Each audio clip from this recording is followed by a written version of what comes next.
You can ask anything from God. Inspired by Paramahansa Yogananda, written and published by Audible Aria. It's easy to see why humans first came up with the idea of medicine. People felt pain and suffering, so they naturally wanted to find ways to heal themselves. But what's interesting is thinking about how people started trying to understand God. This question is deep and makes us think a lot. In the Vedas, which are ancient Indian texts, we find some of the earliest real ideas about God. These scriptures from India have given the world timeless truths that have remained meaningful throughout history. Just like how people invent things to meet their physical needs, the early spiritual seekers in India were driven by a need to understand something deeper. They realized that no matter how much success or material wealth you have, it doesn't bring true and lasting happiness unless you find peace within yourself. So the big question they wanted to answer was, how can a person truly be happy? This is the problem that the wise men of India set out to solve. Back in ancient times, people began to worship God because they were afraid of the forces of nature. For example, when it rained too much and caused floods, many people died. This made people believe that natural forces like rain and wind were gods. As time went on, they started to understand that nature works in three main ways. It creates, it preserves, and it destroys. A good way to think about this is to imagine a wave in the ocean. When the wave rises, it's in the creative state. When it stays on the surface for a while, it's in the preservative state. And when it sinks back into the ocean, it's in the dissolutive or destructive state. Just like how Jesus saw the force of evil as a being called Satan, the great spiritual teachers in India saw the forces of creation, preservation, and destruction as gods with specific forms. They named these forces Brahma the creator, Vishnu the preserver, and Shiva the destroyer. These primal powers were seen as expressions of a higher, unmanifested spirit. This spirit, which is God beyond creation, remains hidden while these forces play out the infinite drama of the universe. When the time comes for the universe to dissolve, all of creation and its powerful forces return to the spirit, where they rest until they are needed again for a new cycle of creation. There's also a well-known story in India about Brahma, Vishnu, and Shiva. The story goes that these three gods were boasting to each other about how powerful they were. Then a little boy approached them and asked Brahma, "What is it that you actually create?" Brahma, with a sense of pride, said, "I create everything." The boy then turned to the other two gods and asked them what they did. They replied, "We preserve everything and we also destroy everything." The boy was holding a small piece of straw, about the size of a toothpick, in his hand. He placed it in front of Brahma and asked, "Can you create a piece of straw like this?" Brahma tried with all his might, but to his surprise, he found that he couldn't create the straw. The boy then turned to Vishnu and asked him to save the straw, which was starting to disappear as the boy stared at it.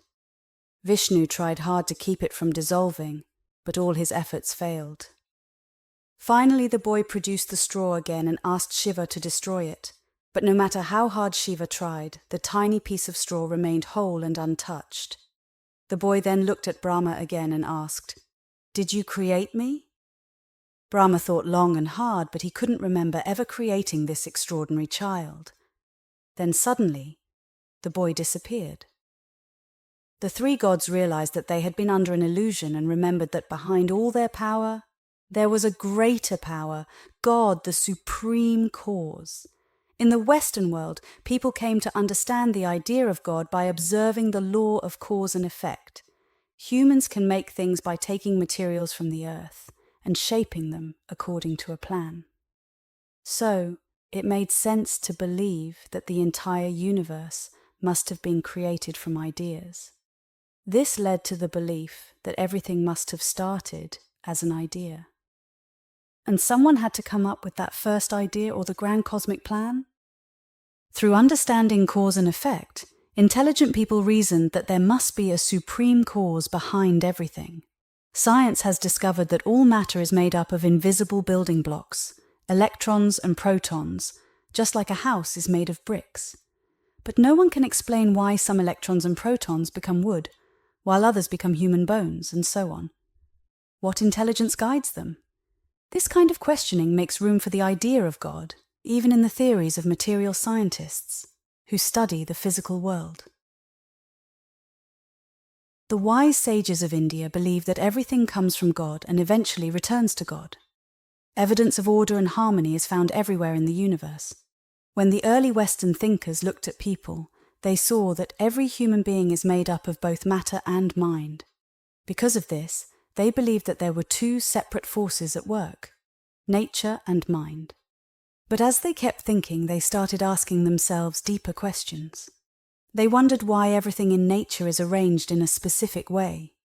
For example, why is one of a person's arms longer than the other? Why don't the stars and planets crash into each other? Everywhere they looked, they saw signs of order and harmony in the universe. This led them to conclude that mind and matter couldn't both be separate and in charge. There had to be one intelligence that governs everything. This thinking naturally brought them to the idea that there is only one God who is both the cause of everything and the intelligence that runs it all. When someone reaches the highest level of wisdom, they come to understand that everything, at its core, is spirit, even if it appears differently on the surface. If you had the ability to see it, you would recognize God in everything around you. But that raises the question, how did the seekers find God in the first place? The first step they took was to close their eyes to block out the immediate distractions of the world and matter so they could focus more deeply on finding the intelligence behind it all. They figured that they couldn't see God's presence in nature with their regular 5 senses, so they started trying to feel Him within themselves by concentrating more and more deeply. Over time, they learned how to turn off all 5 senses, temporarily letting go of their awareness of the physical world. This allowed the inner world of the spirit to reveal itself to those ancient seekers in India who stayed committed to their inner search. Eventually, God revealed Himself to them. The saints realized that devotion and right actions attract God's attention. By doing this, they gradually turned their ideas about God into real experiences of Him. This is what you must do if you want to know God. You don't spend enough time in prayer to truly connect with Him. First, it's important to have the right understanding of who God is. You need to form a clear idea in your mind of what God means to you so that you can build a relationship with Him. Once you have this idea, you must meditate and pray consistently until this mental image transforms into a real experience. That's when you will truly know Him. If you keep at it, God will come to you. He is the searcher of hearts and only wants your sincere love. Imagine God as a little child. Someone might try to offer him all their wealth, but He doesn't care for that. Yet when another person cries out, "Oh Lord, I love you," He rushes into that devotee's heart with joy. Don't look for God with any hidden agenda. Instead, pray to Him with pure, unwavering, and steady devotion. When your love for Him is as strong as your attachment to your own body, He will come to you. When it comes to seeking the Lord, your actions are important, but they come after devotion.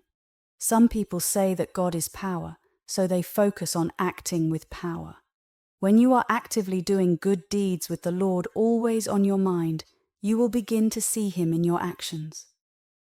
However, there's a difference between right and wrong activity, even when doing good.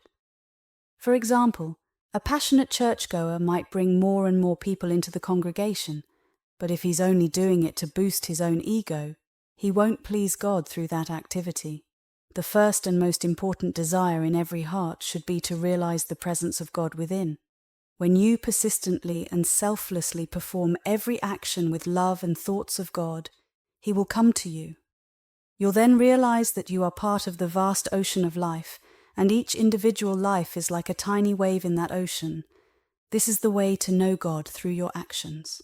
When you think of Him before you act, while you're doing the action and after you've completed it, He will reveal Himself to you. You must continue to work, but let God work through you. This is the highest form of devotion. If you always remember that He is walking through your feet, working through your hands, and accomplishing things through your will, you will come to know Him. It's also important to develop good judgment so that you choose spiritually meaningful and God-centered activities over those done without any thought of Him. Meditation is the most powerful form of activity you can engage in, but more important than action, devotion, or even reason is meditation. True meditation means focusing entirely on the spirit. This is a deeper inner meditation, and it's the highest form of activity a person can do. It's also the most balanced way to find God. If you're always working, you might become so caught up in your duties that you lose sight of Him. If you only seek Him through deep thinking, you might get lost in endless reasoning and never truly find Him. And if you only focus on devotion, your spiritual growth might become purely emotional without any real depth. Meditation brings all these different approaches together and balances them. Whether you're working, eating, walking, laughing, crying, or meditating, do it all for Him. That's the best way to live your life. By doing this, you will find true happiness as you serve Him, love Him, and connect with Him. As long as you let the desires and weaknesses of your physical body control your thoughts and actions, you won't be able to find God. You must always be in control of your body. When you sit in a church, temple, or mosque, you might feel a little devotion and gain a little understanding, but that's not enough. If you really want to be aware of His presence, you need the deep and inner practice of meditation. You might think that after 2 hours of meditation you would be bored out of your mind, but no, there's nothing in the world that can compare to the joy of connecting with my God. When I tap into the deep well of my soul, I feel a sky full of happiness pulsing in my heart. Divine joy is within everyone. The sunlight shines equally on both charcoal and diamonds, but only the diamond reflects the light. In the same way, those with clear and open minds can know and reflect the Spirit. So, through deep and inner meditation, you can solve the mystery of knowing God. I'm not upset with you for what you do, but for what you don't do. You think you don't have time for God. But imagine if the Lord was too busy to take care of you. What would happen then? Give your mind a break from the illusions created by your senses and habits. Why keep being fooled by them? I'm trying to show you a place that's more beautiful than anything you can imagine here on earth. I'm telling you about a kind of happiness that will fill you with joy, unite you with something greater, and leave you in awe. You won't need to be tempted by things that only bring temporary pleasure. You need to train your body and mind, learn to control your senses, and find God. I often explain that our bodies are like switchboards, and our 5 senses are like the phones connected to them. Through these senses, we connect with the world around us. But when I don't want to be distracted by the world, I simply turn off those 5 senses and live in the indescribable joy of God. The Heavenly Father doesn't want His children to suffer anymore. The sensory illusions that you live in need to be overcome. You should see God as the most important part of your life. Break free from the chains of limitations, old habits, and the routine of everyday life that keeps you stuck. I don't judge anyone as a person, but I do take issue with the disbelief and forgetfulness of God. You can know Him by using the practice of meditation. Through this, He will pulse as wisdom in your mind and joy in your heart, and you'll become more active and successful than you ever were before. My dear ones, I was once just like you. I walked this earth looking for truth and happiness, but everything that seemed to promise me joy only brought me misery. So I turned to God. You all need to discover the divinity within yourselves and claim the kingdom of God for your own. Your true self is your savior. These deep truths aren't just meant to inspire you for a moment. They should be absorbed and put into practice for your greatest benefit. If only people truly understood where their real good lies. For those who act wrongly, the self becomes an enemy. But if you make friends with your true self, it will save you. There is no other savior than yourself. The chains of ignorance and bad habits keep you tied down. You suffer because you stubbornly cling to these wrong habits. If you could just imagine your life a little further down the road, you'd see how precious time is slipping away if you don't make the most of it. The Hindus have a saying, "The child is busy with play, the youth is busy with sex, and the adult is busy with worries." But how few people are busy with God. Get rid of the false hope that happiness will come from worldly achievements. Prosperity isn't enough. A comfortable life isn't enough. What you really want is eternal happiness. Embrace the God within you and realize that your true self is divine. You need to be able to answer with complete certainty the most important question your mind can ask. Where did I come from? God and immortality are not just stories or myths. It's a serious insult to your true self to die thinking that you are just a mortal being. How much longer will you allow yourselves, as children of God, to be helplessly cut down by the sickle of death, simply because you never tried to overcome the illusion of Maya during your life? Reason gives humans the power to seek and find God. There is a God. He has given us independence, power, and reason. With these gifts, we have the ability to find the Lord. If you spend your life just playing around with it and not searching for God, you're wasting the divine power that has been given to you. Use the key of reason. This gift of reason isn't found in stones or animals. It was given to humans by God so that we could find Him. Now, what happens if you let your reason be crushed by your ego and bad habits? What good does it do if people obey your will? Even then, happiness will still slip away from you. That's why Jesus chose God over Satan when the devil tried to tempt him. Jesus understood that while worldly power might seem attractive, it doesn't last. He had discovered something far greater than all the riches in the world. The things most people desire are temporary and will eventually fade away, but God will never leave you. Jesus is still enjoying the endless divine kingdom. Each of us should choose the path that leads to God. By keeping your soul trapped in the material world, life after life, you are punishing it, making it suffer through nightmares of pain and death. You need to wake up and realize that you are the soul, not just the body. Remember that the feeling behind all your feelings, the will behind all your decisions, the power behind your actions, and the wisdom behind your thoughts is the infinite Lord. Unite your heart's emotions with your mind's reason in a perfect balance. In the fortress of calmness, repeatedly cast off your attachment to worldly titles and dive into deep meditation to realize your divine kingship. Look deep within yourself. Remember that the infinite is present everywhere.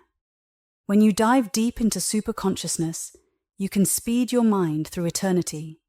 With the power of your mind, you can reach beyond the farthest star. The mind is fully capable of shining its superconscious light into the deepest truths of existence. Use this power to find the truth. Remember, it's up to you to make the journey to the kingdom of heaven. It's not something that will be delivered to you on a silver platter. Every person has to find their own way, and they must do it on their own. Starting today, make a promise in your heart to seek God. When many people come together on this path, there will be a united world where God and His love guide and direct everyone. I don't just want to give you a temporary boost with words. I want to light up the darkness in your spirit with bursts of wisdom, so that by their light you can see the truth for yourself. Now, to put it simply, there are two main ways to realize God: the outward path and the inward or transcendental path. The outward path is through right actions, by loving and serving others while keeping your mind focused on God. The inward path is through deep, esoteric meditation. Through the transcendental path, you come to understand all the things you are not and discover who you truly are. You realize, I am not my breath. I am not my body, neither bones nor flesh. I am not my mind or emotions. I am the force behind the breath, body, mind, and feelings. When you go beyond the awareness of this world, knowing that you are neither your body nor your mind, but still deeply aware of your existence, that realization of divine consciousness is your true self. You are the root of everything in the universe. Why not explore the darkness you see when you close your eyes? That's the place where you should be searching. In that darkness, light shines, and the darkness doesn't understand it. There, vast lights and cosmic forces are at play. A shower of eternal bliss is waiting to be uncovered. Samadhi, or deep spiritual absorption, is a joyful experience, a brilliant light where you can see countless worlds floating in an ocean of joy and bliss. Get rid of the spiritual ignorance that makes you believe this mortal life is all there is. Experience these beautiful moments for yourself in eternal samadhi, in union with God. Imagine the auroras of light and showers of eternal bliss opening up to you. All the great teachers have said that within this body lies the immortal soul, a spark of the force that sustains everything. The one who knows their soul understands this truth. I am beyond everything finite. I now see that the spirit, alone in space with its ever-new joy, has expressed itself as the vast body of nature. I am the stars. I am the waves. I am the life within all. I am the laughter in every heart. I am the smile on the faces of flowers and in every soul. I am the wisdom and power that hold all of creation together. Understand this and realize it for yourself. My words might stay echoing inside you, but if you continue to sleep in the illusion of this world, you won't even realize it. If you wake up, you'll become aware that the truth I've spoken is always pulsing within your soul. Take time to meditate. Learn this lesson that can set you free. Don't wait any longer. Now, if you have a strong love and trust in God, you can ask Him anything. Every day I bring new questions to Him and He always answers. He's never upset by any honest question we ask. Sometimes I even get frustrated and ask Him why He created this world in the first place. Who's supposed to bear the burden of all the bad things that happen here? You're the creator, but you're free from karma. So why did you make us go through all this suffering? I think God feels really sad for us. He wants to take us back to Him, but He can't do that without our cooperation and effort. Even though I sometimes blame God for creating this illusion of life, the truth is, that's just how things are, and it's not going to change. So instead of blaming God for the mess we're in, it's better to take responsibility for staying in it. We're the ones who need to free ourselves from this illusion, and the only way to do that is by gaining wisdom. The more you sincerely seek understanding from God, the more He will reveal to you. A true devotee, even when filled with doubts, never loses their devotion and determination. Sometimes, even true believers think that God isn't answering their prayers, but He does answer, just quietly, through His laws. Until He's absolutely sure of the devotee's sincerity, He may not answer openly or directly.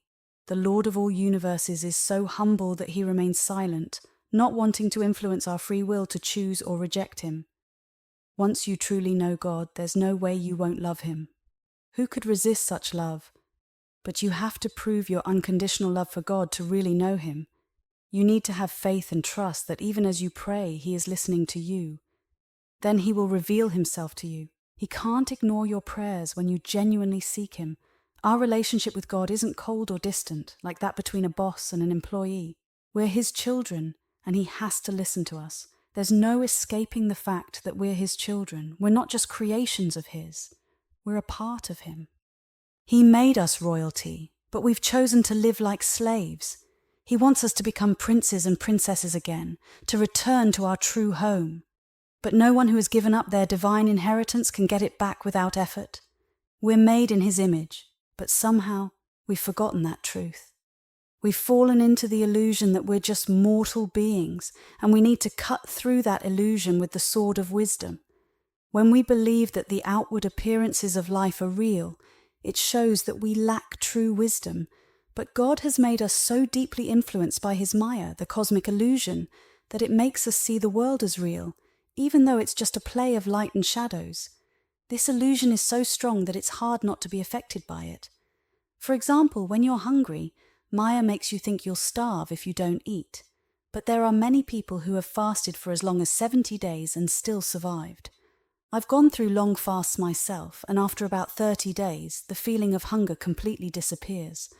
However, if your mind believes you can't live without food, you won't survive. That's a common misconception that exists only in our minds. Science often tells us that people can't live long without food because most people follow that pattern. But there are rare cases of individuals who live without eating at all. For instance, Therese Neumann of Bavaria and Giribala of Bengal were two saints in the 20th century who lived without food. Similarly, we usually think we can't live without breathing, but in deep meditation, especially when practicing Kriya Yoga, we realize that it's possible. Saints from both the East and West have often entered a state called breathless samadhi, where they don't need to breathe. Mortal life is like a set of suggestions that convince us we need to follow certain rules like eating and breathing. But when you meditate and connect with your inner self, the immortal soul, you start to understand that you're not bound by these limitations. You realize that fire can't burn you, water can't drown you, and that both health and sickness are just illusions. In the heat of our desires and emotions, we've created a picture of the world that's not true. The real truth is found in the wisdom of great spiritual beings who show us the world as it truly is. Without the training and wisdom I've received, I wouldn't have wanted to stay in this world. We need to detach ourselves from this ocean of suffering. The truth is that only those who are ignorant are attached to this world. Fools are the ones who live in darkness, thinking that the world is the only reality. This ignorance is like a skin condition. The more you try to relieve it by scratching, the worse it gets. But if you leave it alone, it will trouble you less and less. That's why Krishna tells Arjuna in the Bhagavad Gita, stay away from this ocean of suffering. Live in the world and do your duties, but don't get caught up in its illusions, or you'll become a slave to them. People who live with a constant focus on sexual desires often believe they can't live without sex. But if someone chooses to abstain and redirect that energy, they eventually lose the desire for it. The same thing happens with smoking. People who have never smoked or have quit the habit don't miss tobacco at all. God is the most important need in your life. To find true and lasting happiness, you must stop thinking of yourself as just a mortal being.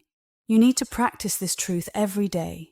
It's a challenge you'll face not only in this life but also in future lifetimes, so it's better to start now. Don't put it off, thinking you'll begin meditating tomorrow, that tomorrow may never come. I remember a time when I spent an entire year telling myself I'll start tomorrow. Eventually I decided, no, I will start meditating today. Since that day, I haven't missed a single day. The first step is to realize how important God is in your life.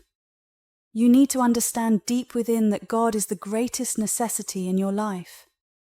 Start by practicing God's presence in your daily life and make your meditations very deep. It's better to meditate for a short time with deep focus than to meditate for a long time with a wandering mind. If you don't try to control your mind, it will do whatever it wants, no matter how long you sit to meditate. Once you've mastered short, deep meditations, work on extending them. Long and deep meditation is the key to reaching God's kingdom. Until you can meditate both deeply and for a long time, God won't reveal himself to you. Mahatma Gandhi dedicated 1 day a week to silence and meditation. All saints who have found God sought out that quietness. I devote my nights and mornings to him. While it might seem difficult to do that in the busy world we live in, you'll be surprised at how much time you can find to think about God if you really try. We deceive ourselves when we think we can wait until tomorrow to make a serious effort to be close to God. This delusion can be overcome by keeping good company, being around saints, and showing devotion to God's messengers. Even just thinking about saints can help you get rid of delusion. It's not so much about spending time with a spiritual teacher, but more about aligning your thoughts with the teachings of God's messenger. A true guru doesn't want to place themselves in the hearts of others. They want to awaken the consciousness of God within them. Do your duties with thoughts of God in your mind. Along with meditation, you should think of God day and night. I keep the door of my heart open wide for you, night and day, night and day. I look for you night and day. We need to lift our consciousness so that even the worldliest tasks are done with God in mind. There are two kinds of duties: those you do for yourself, which keep you tied to the world, and those you do for God. When you perform your duties as an offering to God, it is as spiritually beneficial as meditation. God cherishes devotion that turns both actions and silence into offerings to Him, but you can't find Him through good deeds alone. You must give Him your deepest love. He wants you to surrender your heart, mind, and soul to Him. God wants to know that you truly love Him. To show this, you need to seek Him in everything you do, whether you are busy with your daily tasks or sitting in meditation. When you walk with God inwardly and still manage to handle all your earthly responsibilities, He loves you even more. So before you start any action, while you're doing it, and after you've completed it, keep God in your thoughts. The Bhagavad Gita says, "He who constantly thinks of me, I also think of him. He never loses sight of me, nor do I lose sight of him." This means that meditation should be part of your daily routine. Don't wait for a better time to start. Begin right now to think of God. When you keep your thoughts on Him, you rise above the limitations of life. Why remain trapped by fleeting moods and habits when you can be free? It's often said that when you look inward, you might realize you've done things you didn't want to do. But the truth is, following through on your resolutions is a continuous battle. It's good to make a decision and then stick to it. You need to develop a strong, steady, and calm will. Never give up on your good intentions. Make it a habit to think of God even while you're busy with other activities. It's crucial to make this a regular part of your life. Don't just do it for a few days and then forget about it. Practice it every day as much as you can. Even if you fall back into old habits, keep trying. With time, you will grow spiritually stronger and healthier. God responds when we make the effort to reach out to Him. When you put in the effort, you'll come to know that God is real, not just a myth. He will respond to your desires, at first in subtle ways, and then openly.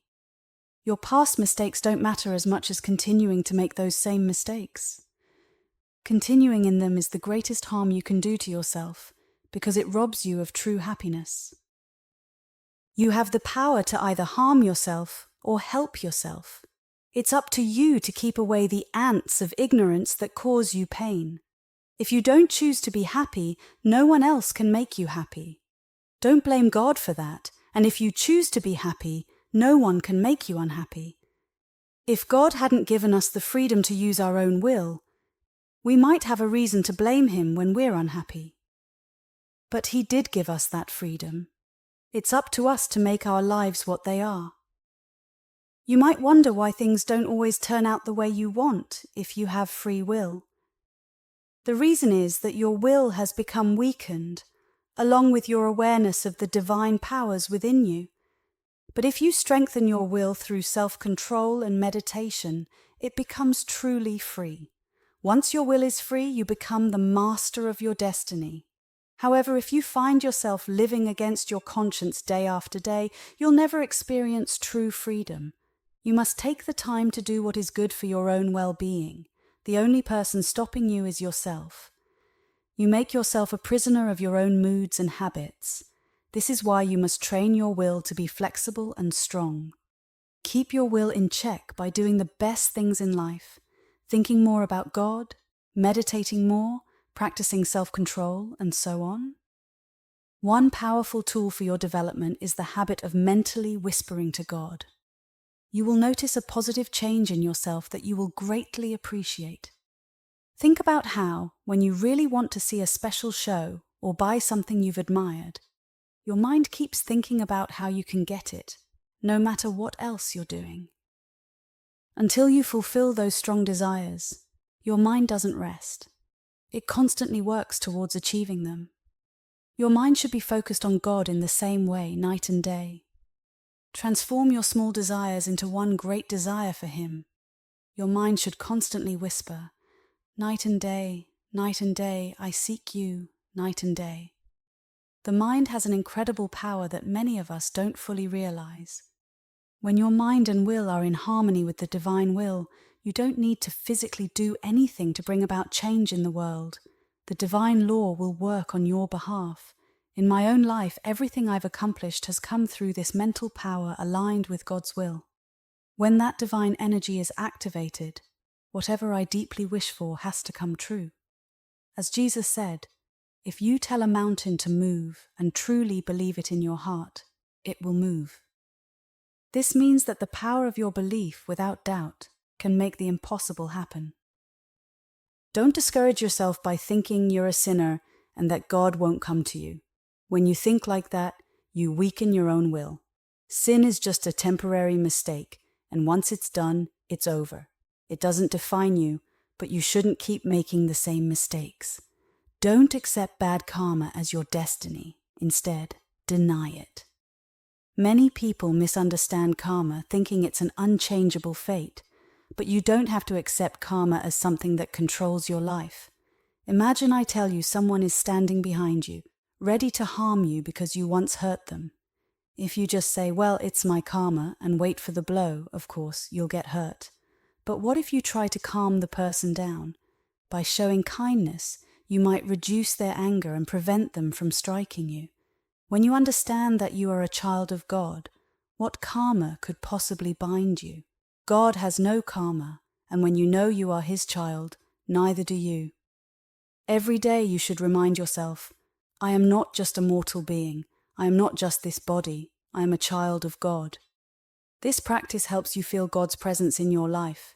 Since God is free from karma and you are made in His image, you too are free from karma. The best way to overcome your weaknesses is not to dwell on them.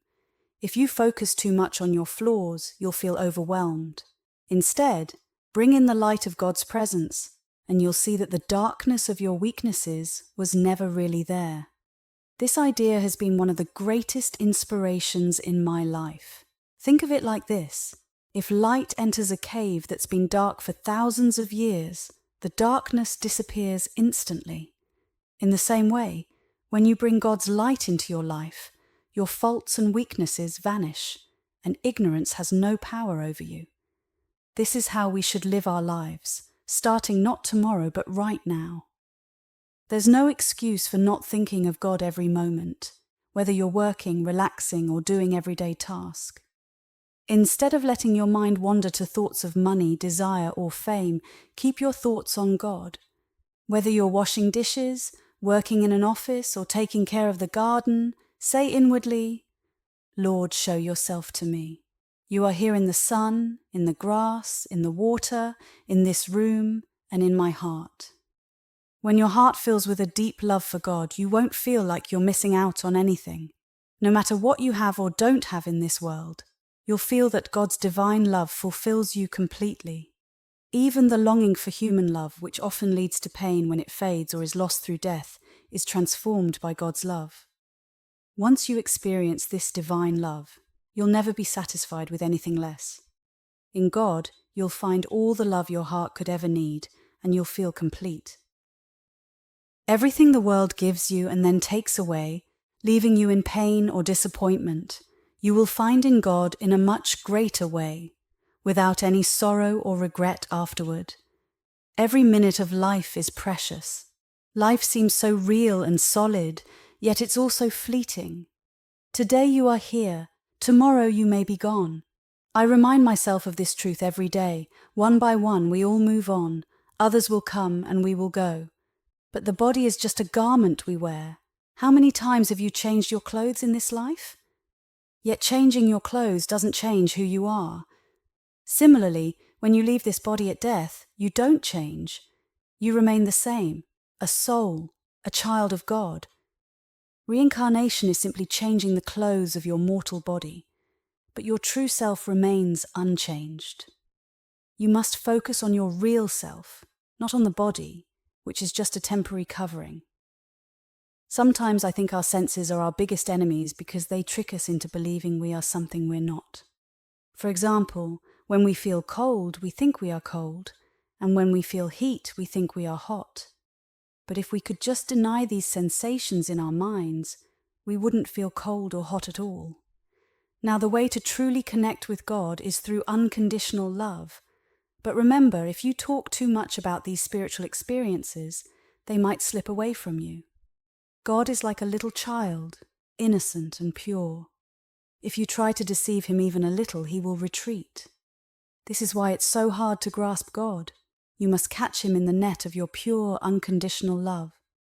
Craving for God, seeking him with deep love, is more valuable than devotion alone. Devotion can sometimes create a sense of distance and perhaps even fear, but true love brings you into unity with him. Don't worry if you don't feel this unconditional love for God yet. Salvation and spiritual growth are for everyone. If you choose to delay your progress on this spiritual path, it's your loss. But remember, you can't stand still. You must either move forward or backward, but eventually you will find redemption. To be redeemed, to cleanse your soul from ignorance, you must see past the physical form.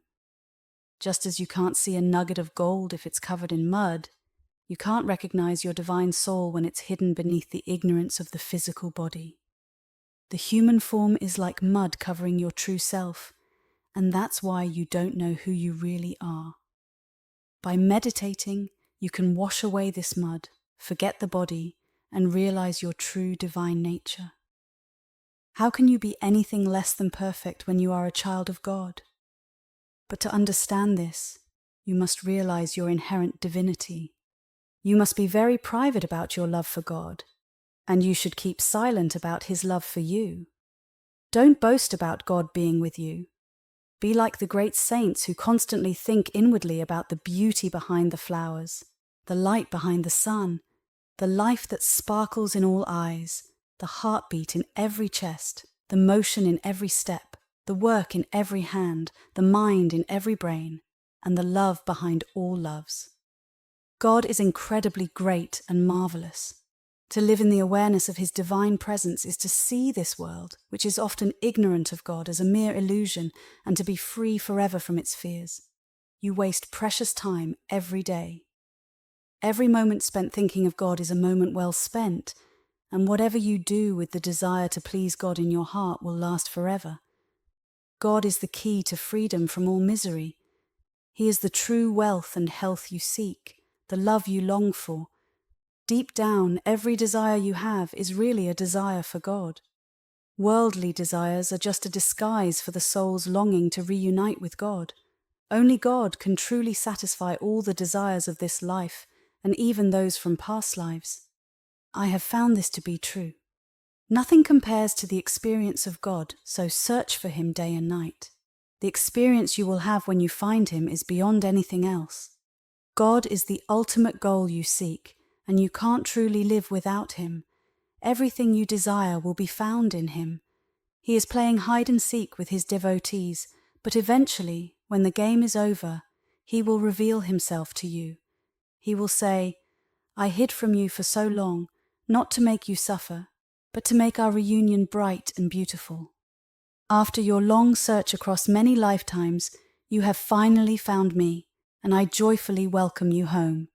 I have been waiting for you. You were not the only one searching. Throughout all your life's experiences, it was I, disguised as different loves, family, friends, who was pursuing you. I have been watching and waiting for you even more eagerly than you have sought me. Though you may have forgotten me many times, I could never forget you, my child. Now that you have come back to me of your own free will, we shall never be separated again. Every human being is loved by God in this way. He is waiting for you. Don't get too caught up in worldly things. Do your duties, but always keep your mind on God. It is worth it. Every moment of your life should be filled with thoughts of God. Don't waste your time on anything else. Now, many people struggle with how to truly connect with God. Some people think logically about it. They say, whether we think of God or not, he provides for us. He gives us food and everything we need in this world he created. So why worry about seeking him now? That's something to think about in the afterlife. Others might say, I pray, but I'm not sure if he's listening. I didn't get what I asked for, so why keep trying? And then there are those who believe, When we die, we'll become angels. But remember, my friends, if you aren't living like angels now, you won't become angels just by dying. You won't suddenly be given wings and a halo just because you've passed away. Whatever you want to be in the afterlife, you need to start being that now.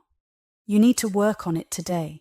We must be practical when it comes to spiritual matters. Just like achieving success in the material world requires consistent effort, the practical side of spiritual teachings has changed the lives of many. True self-realization has transformed people more deeply than anything else. For example, St. Lin experienced such a powerful transformation that his connection with God shines through him in a way that few others can imagine. Just being in his presence fills me with a deep sense of God's peace. When you live with God in your heart, you can make others feel his presence, just as clearly as you can make others feel your anger if you hate them.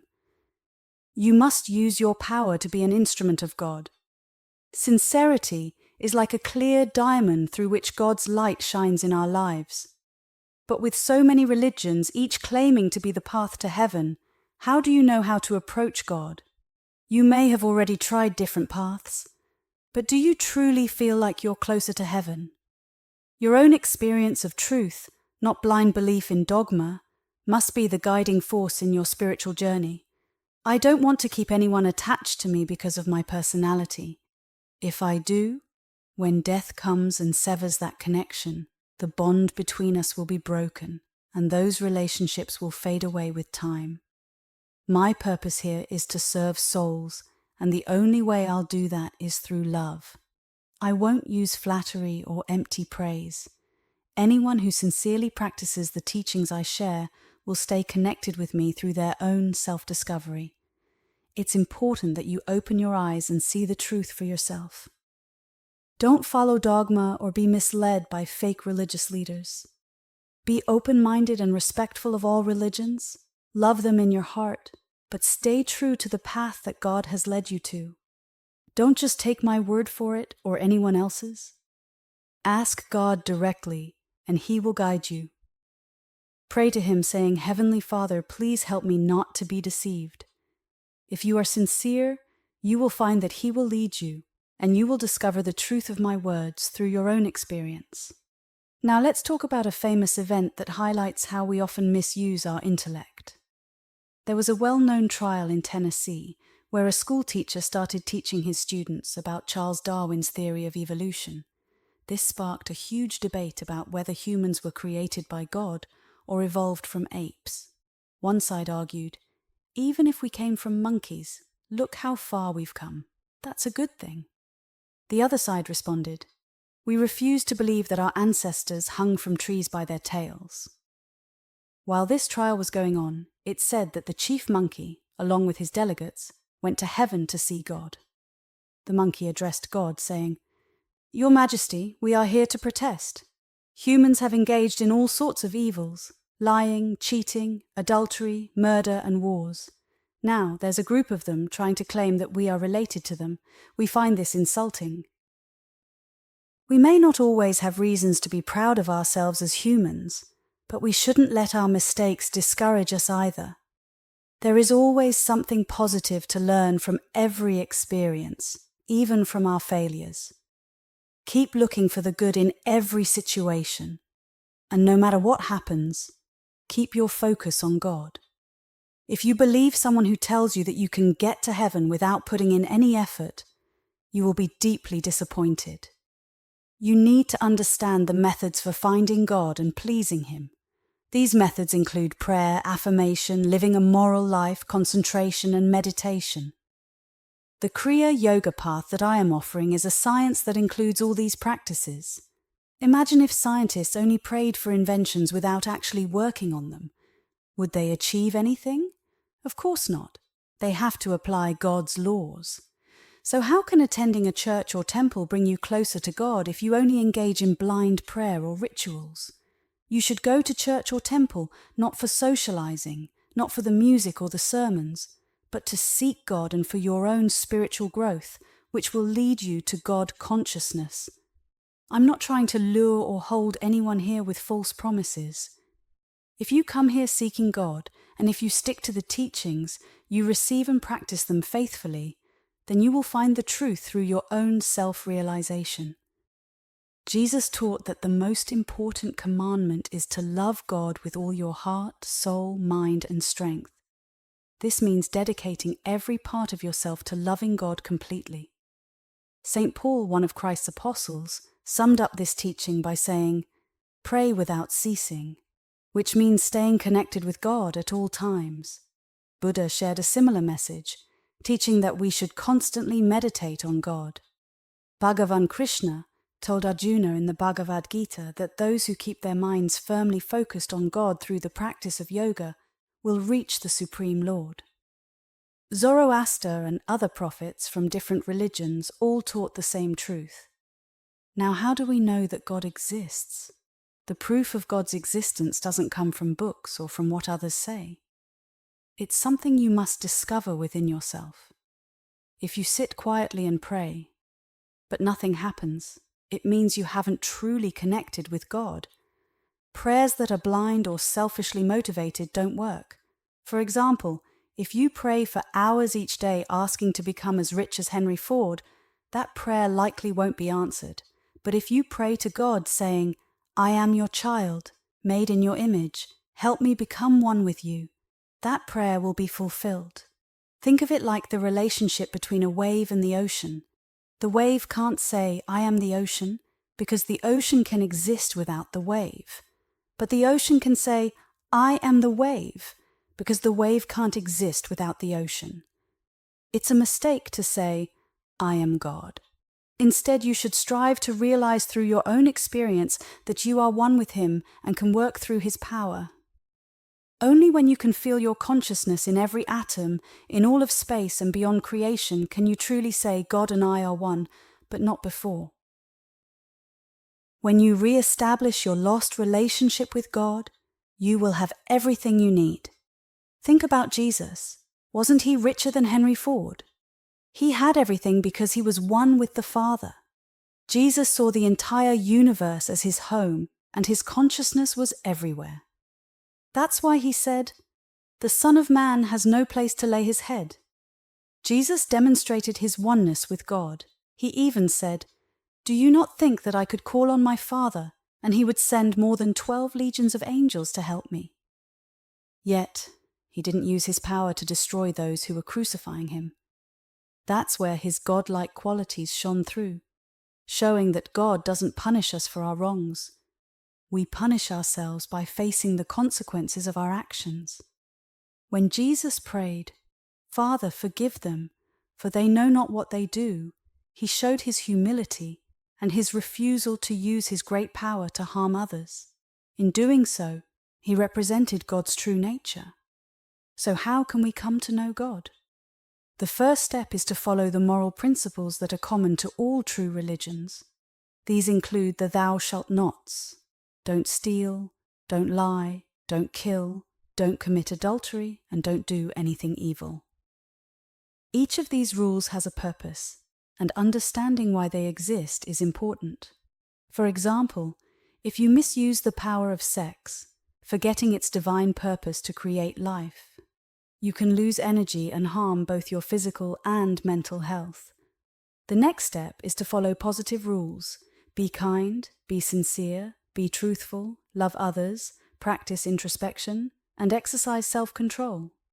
But simply following these moral guidelines isn't enough to truly know God.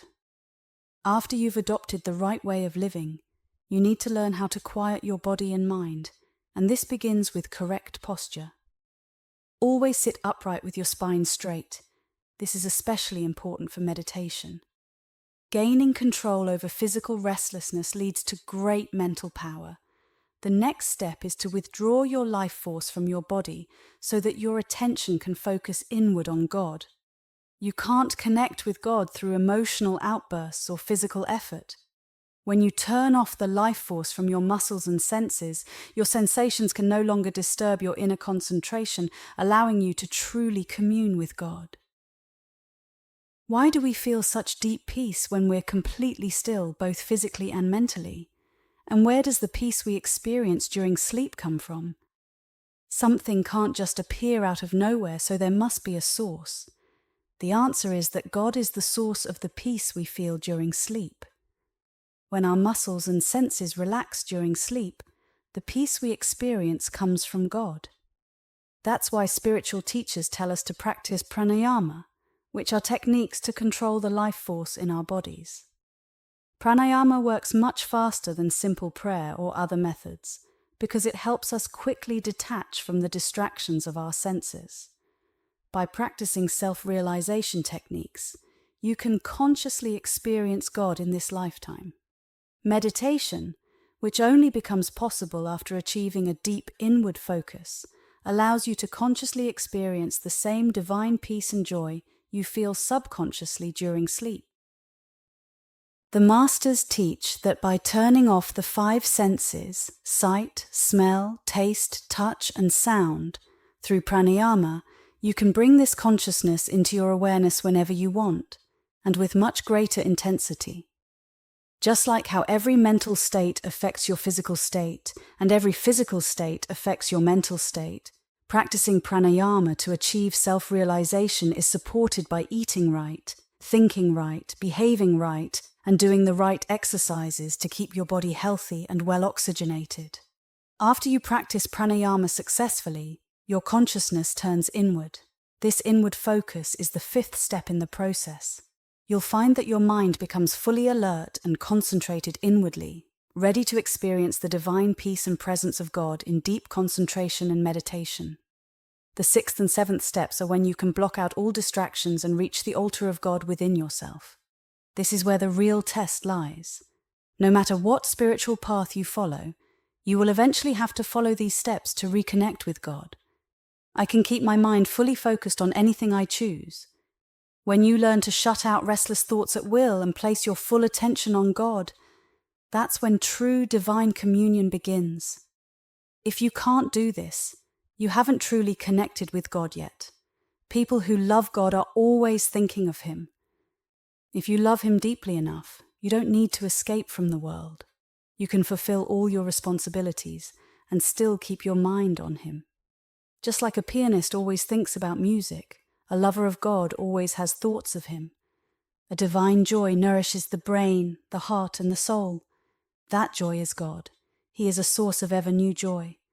I remember when my master Swami told me, if the entire world was given to you, you'd eventually grow tired of it.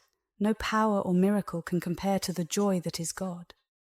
That endless happiness is what everyone is searching for. God is an ever-new joy that lasts for eternity. If you find that joy, it will never grow old or boring. I once prayed, "My Lord, when I die, look into my eyes." From that moment on, that joy has never left me. Whether I feel externally sad or happy, whether I'm laughing or crying, the silent river of God's joy has been flowing steadily beneath all my thoughts and experiences. I don't just talk about it, I feel it. The entire universe holds no attraction for me, because when I look within and see that great silent river of joy, I'm completely satisfied. In India, these truths have been tested and proven by the great masters. They didn't just talk about God, they showed the reality of God through their experiences. You need to do the same. I can say God, God, God, and enter a state of deep joy and connection. I can reach that state through meditation, by appreciating the beauty of nature, or by seeing someone who radiates God's presence. When you have learned how to reach the higher state of near samadhi, you can return to that state whenever you want, using any method that works for you. But remember, don't fool yourself. Test these truths in your meditations. A lot of people get caught up in their ego and think they've already reached the highest spiritual state. But to them, I say this: if you broke your hand, could you heal it instantly, just like Jesus could heal his crucified body? If you can't do that, then you haven't yet reached the same oneness with God that Christ had. There's still work to be done. Sometimes, God reveals himself to his devoted followers as a bright light, the cosmic sound of Om, or Amen, or as overwhelming joy, love, or wisdom. His light spreads out like wings over eternity, and in that light I sometimes see the earth as if it's just a dream. This whole world is a dream. God exists in the intelligent, creative sound of Om or Amen that many devotees hear. He often speaks to me through that vibration, and in it, I sense his creative intelligence and power. God is love. When you feel unconditional love for everyone, that is God's presence. It's true that you might feel God's love more strongly in other devotees, but you still love all people because, even though it might be hidden, God is in everyone. When you're in constant communion with him, everything else fades away. I no longer feel tied to any nationality. I don't think of myself as Indian or American. I love you all just like I love my own family. Whether someone is good or bad, I love everyone equally because they are my brothers and sisters. We're all God's children, whether we're naughty or good. We need to start showing that love now. We need to practice it every day. True patriotism teaches us to love all nations, not just our own. But the kind of patriotism that says you have to be the enemy of other nations to love your own, the kind that promotes aggressive domination and bloodshed, is wrong. If you don't love all people as God's children, then you don't have true patriotism. As I wrote in my poem, My India, God made this world, but humans created the borders and divisions between countries. You insult yourself when you take pride in the color of your skin, your race, or your religion. I predict that one day the races of Europe will have darker skin and Asians will have lighter skin. Be proud of what's inside you, beneath your skin, flesh and bones. The image of God within you. That's the only thing you should take pride in. It's a strange situation. You in the West have embraced Christ, who was born in the Orient among oppressed people. His life was meant to show you that you should love all nations and races equally. The final step, known as samadhi, is reaching oneness with God.